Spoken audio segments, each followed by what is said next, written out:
Hello everyone, this is Jason here to talk about what is quite probably the most anticipated shooter of 2009.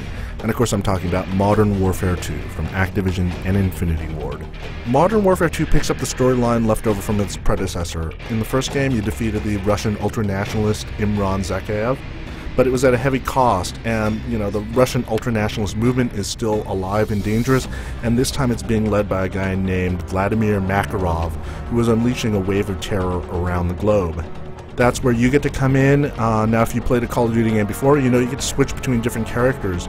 So far, Infinity Ward has only revealed one playable character. It's Sergeant Gary Sanderson, otherwise known as Roach, of the British SAS.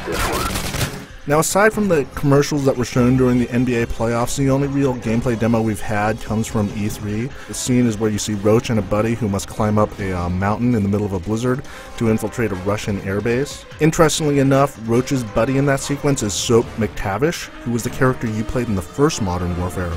So now Soap is a captain, and he's filling in that role that Captain Price played in the first game. Break's over, Roach. Let's go. Now, this Kazakhstan level is a nice example of how Modern Warfare 2 will kind of blend the series' trademark traditions with what's new. Of course, there are the cinematic moments that Infinity Ward is known for, like the audacious climb up the icy side of a mountain in the middle of a blizzard that's complete with a Hollywood-esque leap of faith. And then, of course, there are the intense set-piece battles with plenty of bad guys. This first part of the mission involves stealth. You're navigating through a blinding snowstorm as you quietly eliminate the guards using silenced weapons and knives. But you also have some new toys to play with, including a heartbeat sensor that lets you detect the presence of human beings around you. Now you can go through this entire sequence kind of stealthily like the way you're supposed to, but the developers also say that you can try to run and gun your way through it. And if you do so, the entire base is going to go on full alert and it's going to be a lot harder, but at least it's an option. So that's kind of an idea of the choices you have in this sequel. Infinity Ward has some new streaming technology that allows for bigger levels than before. You'll see that when you're zipping around on a snowmobile while engaged in a running battle against other bad guys in snowmobiles and their helicopter gunships above. You get a sense of the scale of the level and how large it is. Now, if Modern Warfare had a weakness, it's in the way that enemies infinitely respawn until you hit an invisible tripwire.